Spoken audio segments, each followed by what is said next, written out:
Well, howdy. I'm Pastor Bob Miller, and I welcome you all, you who are worshiping in this worship space, worshiping in person, and you who are worshiping in another worship space, another location, worshiping with us digitally. It's great to be worshiping together with all of you on this day. Well, as we've heard, today kicks off the beginning of the season of Advent. And we kick off a new Advent sermon series that we have entitled Almost Christmas. Now, on the surface, that title speaks to where we are on the calendar. We're only about 4 weeks away from Christmas. And I don't know about you, but the thought of that starts to create a little panic in me. I mean, gift shopping to do. Will I be able to find time for Christmas cards? Is Christmas cookies even in the cards? But that's not exactly what we mean by almost Christmas. What we're really talking about is the gap between experiencing an almost Christmas and an altogether Christmas. And when we say almost Christmas, we're not necessarily saying that's a bad thing, but rather in some way that it stops short of what we're really after. In many ways, it's the difference between simply doing all things Christmas right and having our hearts fully right. And doing things right is not bad. For example, doing something nice for another isn't bad. It's good. Or biting your tongue when somebody really frustrates you, when what you really want to do is lash out at them. That's also good. Or engaging in church and observing religious holidays like Advent and Christmas. That's also good. Experiencing an almost Christmas.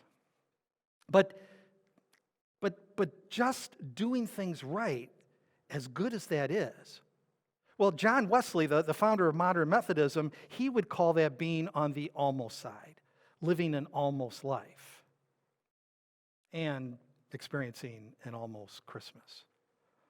Whereas on the altogether side, that begins with having our hearts fully right, having our hearts fully aligned with God. Or as Wesley would more emphatically put it, giving our hearts fully to God. In other words, giving our unreserved and wholehearted trust to God, and then letting that trust guide our motivations and our actions. And when we map that whole perspective on the Advent season, that is the journey through Advent, on our way to Christmas Eve and Christmas Day, then our goal becomes to move from an almost Christmas experience to living into an altogether Christmas. And so in these next 4 weeks, as we head towards Christmas Eve and Christmas Day, we'll be exploring those 4 traditional qualities that we most attribute to Advent: peace, hope, love, and joy, but with an eye on moving closer and closer to an altogether Christmas. The Christmas that actually we all are really striving for, which is actually a perfect fit for Advent. Last week, Pastor Susie introduced the idea of already but not yet, and how as Christians, we literally live in that already but not yet. That Christ is already here among us, but is yet to come again in fullness. In Advent, we remember the state of the world before the arrival of Christ and the longing for the Christ or the Messiah to come. But we do so with the knowledge that Christ is, that Christ's presence has already been made known, and that we can actively live into or toward the fullness of Christ's presence. But at the same time, we acknowledge that we live in a world that does not fully embrace Christ's presence. And we long for a time when the world is aligned with the peace, hope, love, and joy of Christ. Longing for what is not yet. And so we are squarely living in the already, but not yet. Thing is, we're called by Christ to actively wrestle with that reality. And so Advent is not some formality that we need to get through on our way to Christmas, but rather Advent is when we recognize and embrace the in-between, that we are almost while also living into the altogether. The altogether where we each can claim from deep in our hearts the arrival of God with us. And so you can tell from the slide behind me that today we are exploring the traditional Advent quality of peace. Now, pulling directly from Merriam-Webster, peace is, one, a pact or agreement to end hostilities between those who have been at war or in a state of enmity.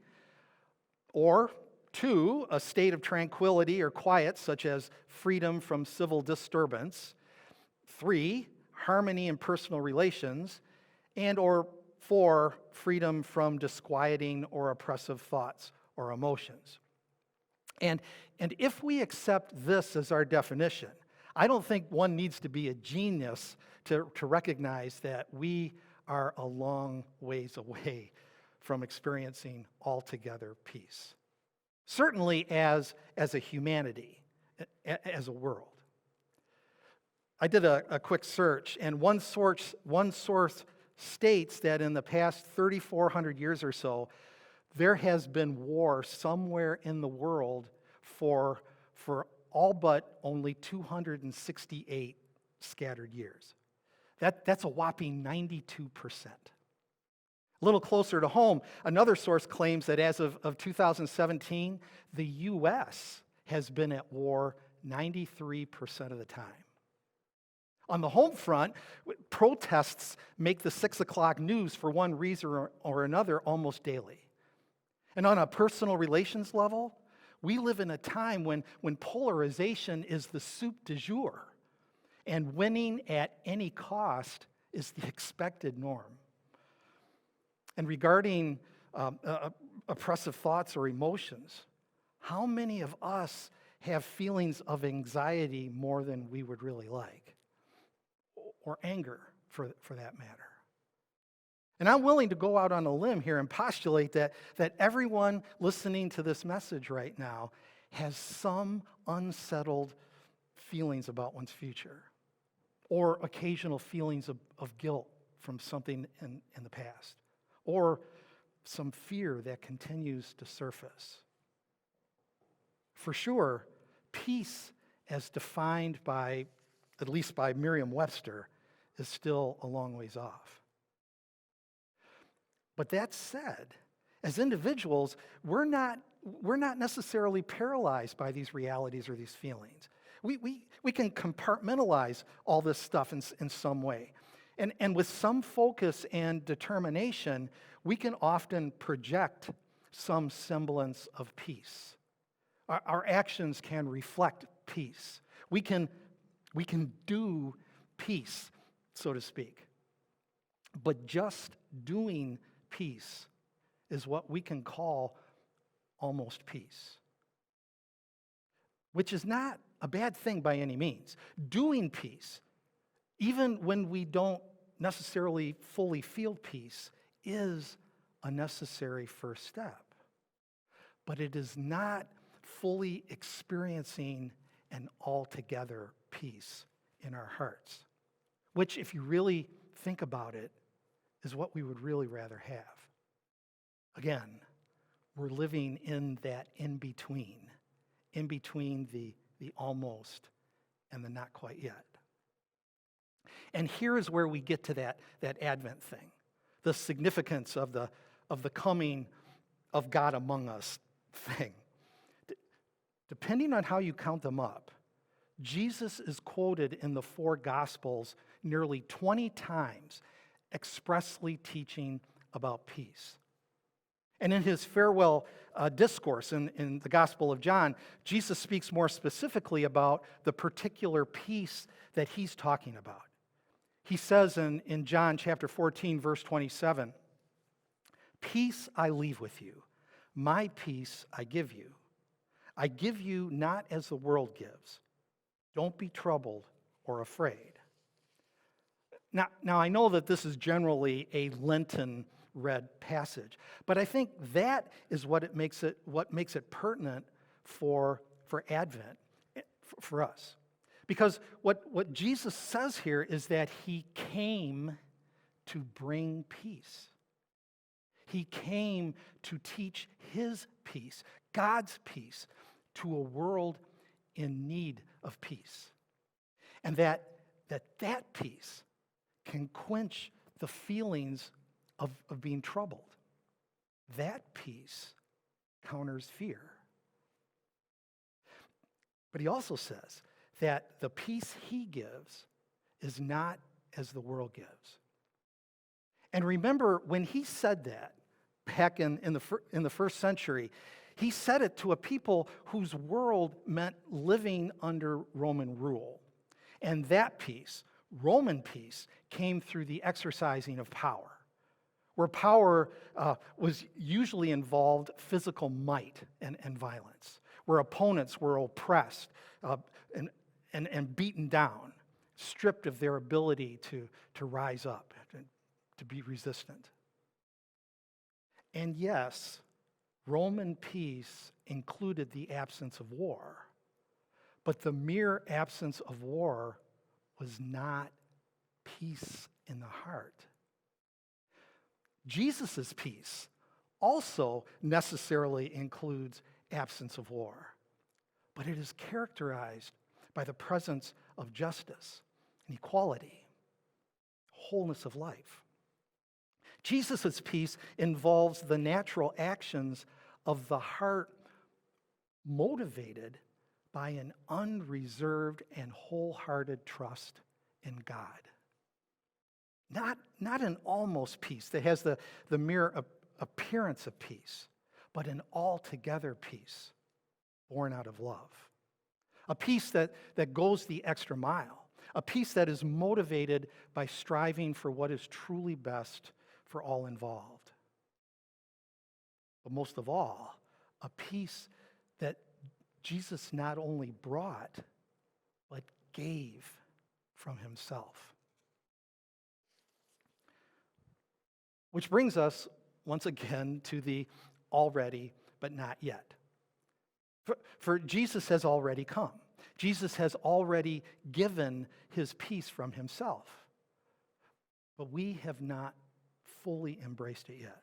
And here I'm talking about the general we. But I'm also talking about us as individual Christ followers too. I mean, for sure, we want that peace. And we're working at it. But the world exerts such forces upon us. And we find ourselves, at least from time to time, embracing the world's definition of peace. But thankfully, Jesus knows the power of those forces upon humanity. That's why the first words he spoke at nearly all of his post-resurrection appearances were, "Peace be with you." He did that to remind his disciples of the gifts that had already been given, but not yet fully embraced. Well, getting back to John Wesley, he clearly recognized Jesus' mission of bringing God's peace, God's altogether peace, to this broken world. And Jesus' call upon each of his disciples to focus on receiving that peace and to become conduits of that peace to the world. Jesus effectively called those conduits peacemakers, and he defined them this way. Being a peacemaker implies those lovers of God and man who utterly detest and abhor all strife and debate, all variance and contention, and accordingly labor with all their might either to prevent this fire of hell from being kindled, or when it is kindled, from breaking out, or when it is broke out, from spreading any further. They endeavor to calm the stormy spirits of men, to quiet their turbulent passions, to soften the minds of contending parties, and, if possible, reconcile them to each other. They use all innocent arts and employ all their strength, all the talents which God has given them, as well to preserve peace where it is and to restore it where it is not. In other words, he speaks of making a peace that achieves and maintains both visible, tangible peace and peace of the heart. Again, going out on the limb here, but I believe Wesley would call that altogether peace. My good friends, Advent is literally defined, again, I think it's Merriam-Webster, as the arrival of a notable person, thing, or event. The season of Advent for us Christians is a time of longing and preparation for the notable person of Jesus Christ to arrive, but also with the knowledge that Jesus is already with us.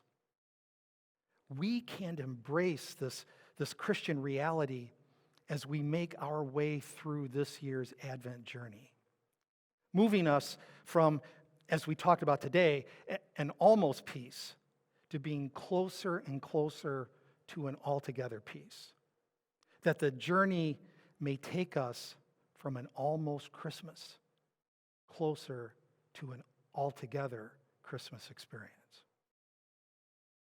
May it be so. Amen? Amen.